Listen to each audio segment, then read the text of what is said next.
5 things जो आपको अपने बॉडी के उस वाले पार्ट के साथ नहीं करनी चाहिए। सबसे पहले मैं ये मान रहा हूँ कि या तो तुम अभी 13 ईयर ओल्ड हो या फिर तुम थोड़े से बड़े हो गए हो, लेकिन तुम्हारी जो स्टोरी है वो मेरे से सिमिलर होगी।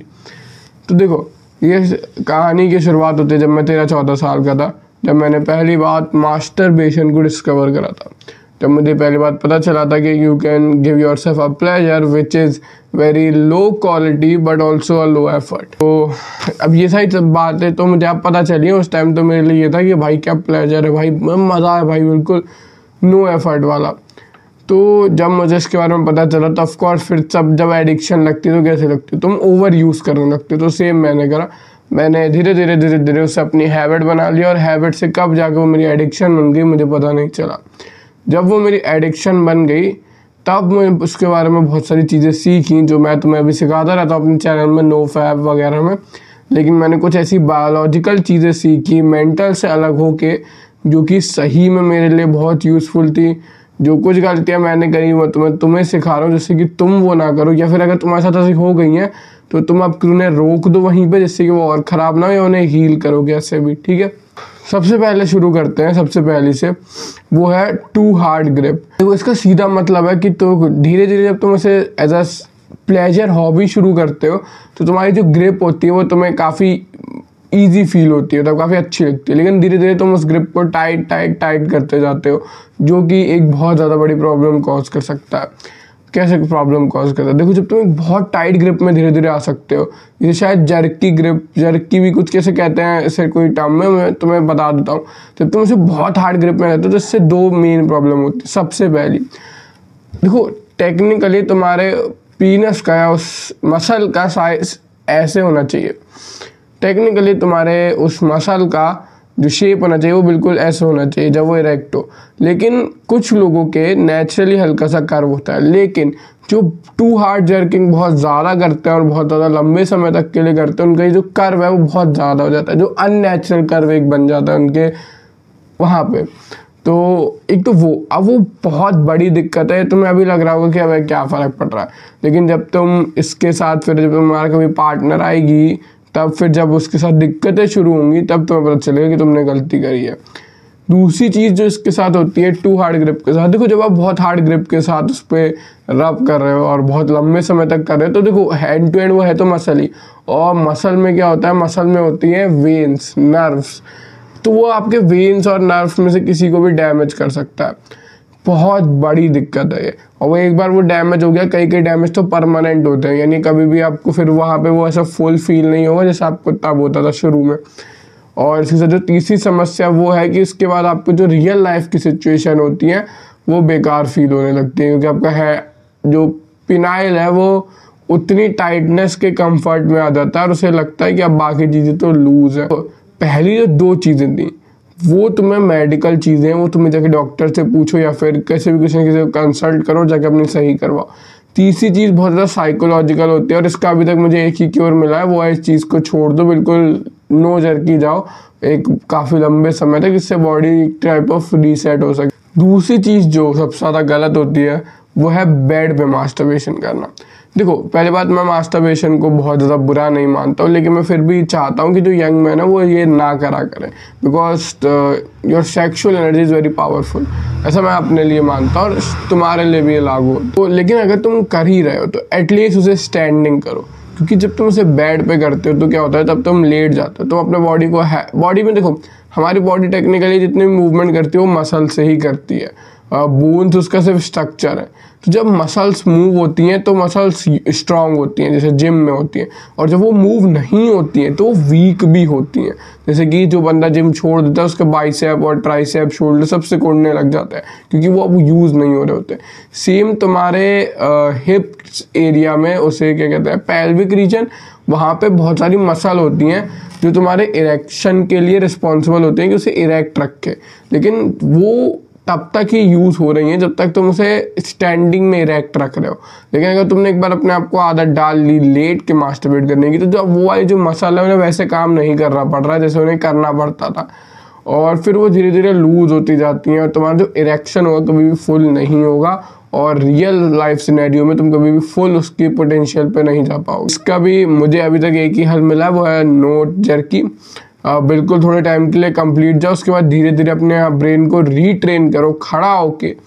जब तुम स्टैंडिंग पोजीशन में हो तब जाके इरेक्ट होने का 100% धीरे धीरे ट्रेन करो। इसके अलावा मेरे पास कोई सॉल्यूशन नहीं है, बाकी ये भी मेडिकल टर्म है, you can go and ask a doctor और किसी से कंसल्ट करो जो इस चीज़ में स्पेशलिस्ट हो। थर्ड चीज़ होती है मास्टरबेशन को बहुत फास्ट स्पीड से करना।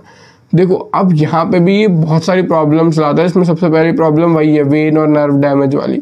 अब तुम्हारे वहाँ पे वेन्स और नर्व होती हैं, जब तुमने बहुत स्पीड से कर रहे हो तो of course there is chance कि वो परमानेंट डैमेज हो जाए। और जैसे कि मैं एक बार बता चुका हूँ, वो परमानेंट डैमेज रिपेयरेबल भी नहीं होता है बहुत सारे केसेस में। तो अगर तुम्हें लग रहा है कि तुम्हें ऐसा डैमेज हो गया या होने वाला है, प्लीज़ डॉक्टर से कंसल्ट करो। बाकी मेरे पास जो इसका इलाज है वो एक ही है, नो जर्की। और दूसरा इलाज मेरे पास ये है कि तुम अगर तुम्हें एकदम से तुम्हें करा कभी एकदम से पेन आने लगा तो इस टाइम उसे कोल्ड ट्रीटमेंट दो और उसके बाद तुरंत वो डॉक्टर के पास कंसल्ट करो। कहीं AI या ChatGPT या फिर क्या कहते हैं गूगल कहीं से आंसर नहीं निकालने। दूसरा, ये टू फास्ट जब तुम करते हो तो उसका दूसरी बहुत बड़ी प्रॉब्लम है कि ये फिर से तुम्हारे पिनाइल ग्लैंड को डिसेंसुलाइज कर देता है, तुम्हारे पीपी को। मैं ऐसे वर्ड यूज़ कर रहा हूँ, इसे वीडियो एज रिस्ट्रिक्टेड ना हो जाए, क्योंकि मैं चाहता हूँ कि ये सारी चीज़ें थोड़े से बच्चे देखें जो नए अभी ये सारी चीज़ें सीख रहे हैं, जो गलत काम करने वाले, तो इसलिए देख लेना। तो फिर से तुम उसे डिसेंसिटाइज कर देते हो। जब रियल लाइफ सिनेरियो होगा, जब तुम उस स्पीड को जो रियलिटी में मैच नहीं कर पाओगे, तब तुम्हें दिक्कत आएगी। जब तुम्हारा पेनाइल वहाँ से सॉफ्ट होने लगे, क्योंकि उससे लगेगा कि यार ये तो क्या बोरिंग चीज़ है, मैं तो अब बहुत फास्ट के आदी हूँ, या फिर मुझे तो बहुत फास्ट ही पसंद आता है। तो इसलिए प्लीज़ आप इस अपने आप को सुधारो, वरना फिर देख लो। चौथा सबसे और बहुत बड़ी गलती है, not cleaning that whole area.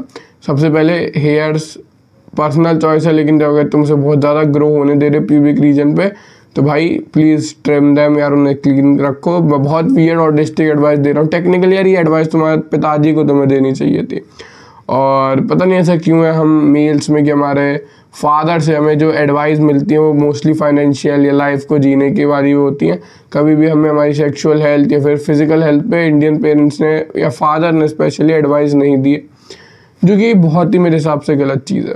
तुम्हारे फादर को, क्योंकि वो तुमसे ज़्यादा एक्सपीरियंस है, ऑफकोर्स उन्हें तुम्हें एडवाइस देनी चाहिए। और यही कुछ चीज़ें जो मैं अपने से तुम्हें सिखा रहा हूँ छोटा समझ के, उन्हें सिखानी चाहिए तुम्हें अपने से छोटा समझ के।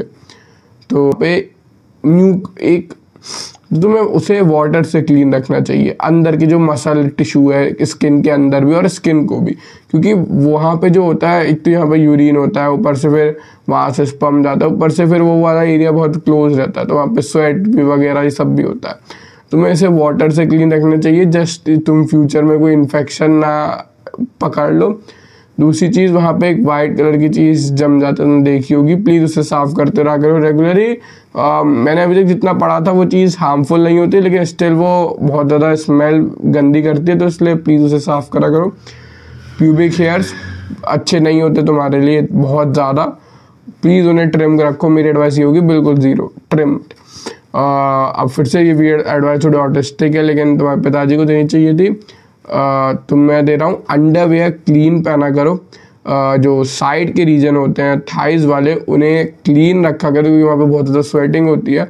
और हो सके तो जो तुम्हारा सोप है वो एंटीबैक्टीरियल होना चाहिए, जिससे कि वो वहाँ के वो मारते। दूसरी चीज़, उस एरिया को मॉइस्चराइज रखा करो, जिससे कि वो जब वो एक क्लैश होते हैं टेक्निकली, तो उनमें रैशेस ना आए। दूसरी चीज़, अंडरवेयर अपनी कॉटन की चूज़ करना। मेरे हिसाब से कॉटन बेस्ट फैब्रिक है तुम्हारे लिए, चाहे इंडिया में तो चाहे गर्मी हो चाहे सर्दी, कॉटन ही बेस्ट फैब्रिक है। पांचवी चीज़, ये टॉपिक आज से 50 साल पहले नहीं उठता, लेकिन अभी के टाइम पे बहुत सारे लोग फेमस हो रहे हैं ये बोल के कि तुम अपने लटकाओ या फिर कुछ अजीब चीज़ें करो, कोई सक्शन ये करो।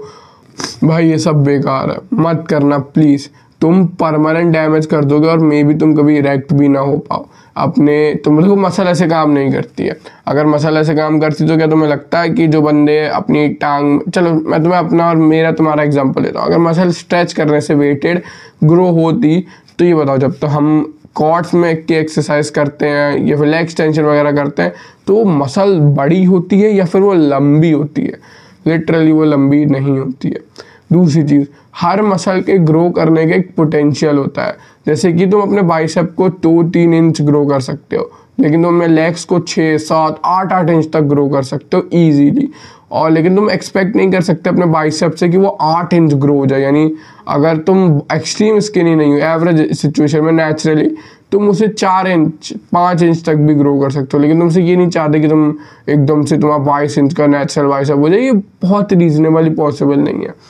सेम तुम अपने फोर आर्म को नहीं चाहते कि वो एकदम से 30 इंच के हो जाएं जैसे तुम्हारे क्वाड्स हैं, और वो हो भी नहीं सकते।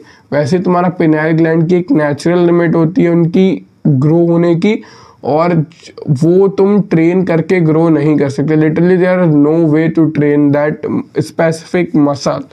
तुम अगर उस पर वेट लगा के उसे अप डाउन भी करोगे, कैसे भी ट्रेन करो, तुम लिटरली अपने जो पेल्विक रीजन में जो मसल जो मैंने भी बताया था तुम्हें शायद सेकंड वाले पॉइंट में, तुम उन्हें ही ट्रेन कर रहे हो, जो कि कोई ज़रूरी नहीं है बहुत ज़्यादा।